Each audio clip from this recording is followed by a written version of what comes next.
असं नका बघू माझ्याकडे. हा, मला माहितीये तुम्ही आता तुमच्या मनात काय विचार करतायत. हाच विचार करताय ना की अरे या माणसाचा मी एवढा अपमान केला, याला एवढी कानफाडात मारली, तरी हा इथे निर्लज्जासारखा उभा का. मला माहितीये त्या दिवशी तुम्ही मला ओरडायच्या आधी माझ्या आईला जास्तीत जास्त सुनावलात, बरोबर की नाही. त्यामुळे मला कळलं की तुम्हालाही माझ्यासारखा माझ्या आईला त्रास द्यायला आवडतो, मजा येते. मलाही तेच करायचंय. म्हणजे आपल्या दोघांचंही एम सेम आहे. हे बघा, आता आपली सुरुवात कशी झाली असली तरी आता आपण ते विसरून नव्याने एकत्र आलं पाहिजे, नाही का. हा, म्हणजे आईला जास्तीत जास्त कसा त्रास देता येईल याचा प्लॅन केला पाहिजे.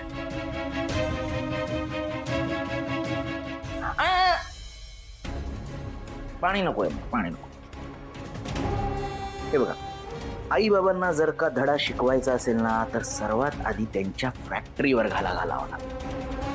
ते कशावर आकाशात उडतायत, हा, या फॅक्टरीच्या जोरावरच आकाशात उडतायत ना. त्यामुळे फॅक्टरीवर घालावा लागेल. किती मूर्ख माणूस आहे हा, त्याला कळतच नाहीये. त्याच्या प्रत्येक शब्दाने तो स्वतःचीच कबर खणतोय. तुम्ही अजिबात टेन्शन घेऊ नका, माझा प्लॅन एकदम रेडी आहे. हा, तुम्ही फक्त मला तुमची साथ द्या. कसं आहे, ही वर्ष आपल्याला एकमेकांचं नातं माहीत नव्हतं. काय मामा, भाच्याला साथ द्याल ना.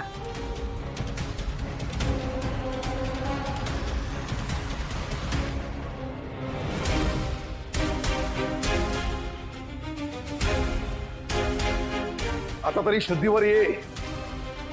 तू काय बोलतो, तुझं तुला कळतंय का. आम्ही काय तुला कट कारस्थान करणार आहे तुझ्यासारखे नालायक वाटलो. आम्ही आमची तत्व, आमची इंटिग्रिटी, आमची डिग्निटी सोडून कधीही जगत नाही, जगणार नाही. फक्त आणि फक्त तुझ्या मूर्खपणामुळे पहिल्यांदा आम्हाला आमच्या बहिणीसमोर मान खाली घालावी लागली आणि तरी सुद्धा पुन्हावर तोंड करून तू आमच्याशी डील करायला आलास. तुझी हिंमत कशी नाही झाली रे. त्या दिवशी तुला मी 2 कानफाडात मारल्या, त्या कमी पडल्या. चल, चालता हो इथून, चालता हो. सॉरी सॉरी सॉरी, म्हणजे माझ्यामुळे तुम्हाला राग आलाय ना. Sorry sorry. रागात आहात म्हणून तुम्ही आता काही डिसिजन घेऊ शकत नाही, पण मी म्हणजे मी जे काय बोलतोय त्याच्यावर चालता हो. नक्की विचार करा. येतो येतो येतो.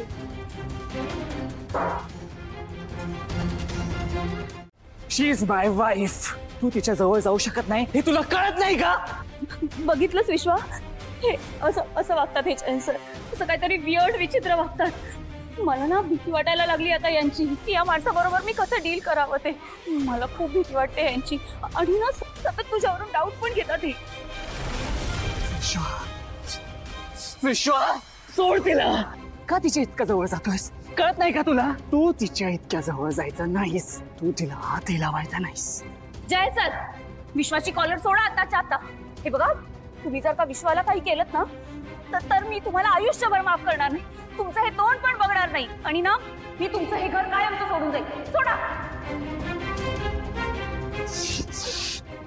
का का जानू, का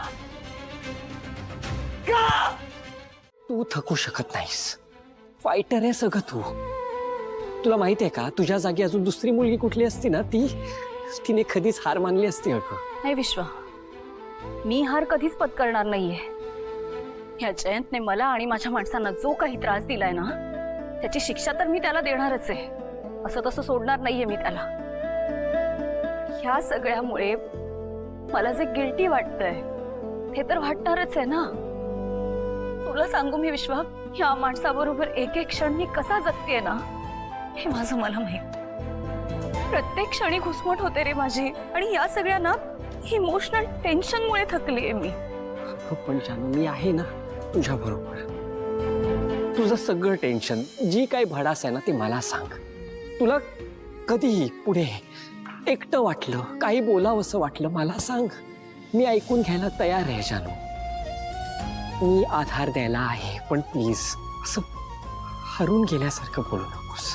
हो विश्वा, तुला एक सांगू विश्वा, आता ना माझी फक्त एकच इच्छा आहे, या जयंतला माझं जे करायचंय ना ते करू दे.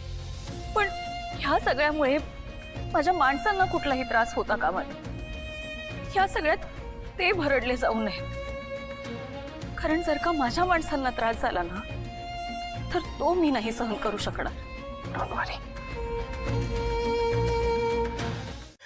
लक्ष्मी अविना हा अगं नाश्ता आणतेस ना?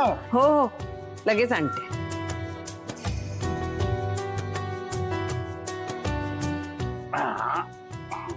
हे घ्या. हा साबुदाण्याची खिचडी. पण वडाची पूजा करू देणार आहोत मी नक्की. हो नाही तर खायला घालणार आणि मग परत म्हणाल आता कुठेही जायचं नाही म्हणून. सगळी खिचडी संपवलीस तरच. आहेच ना काही ना काहीतरी अट असतेच तुमची. आई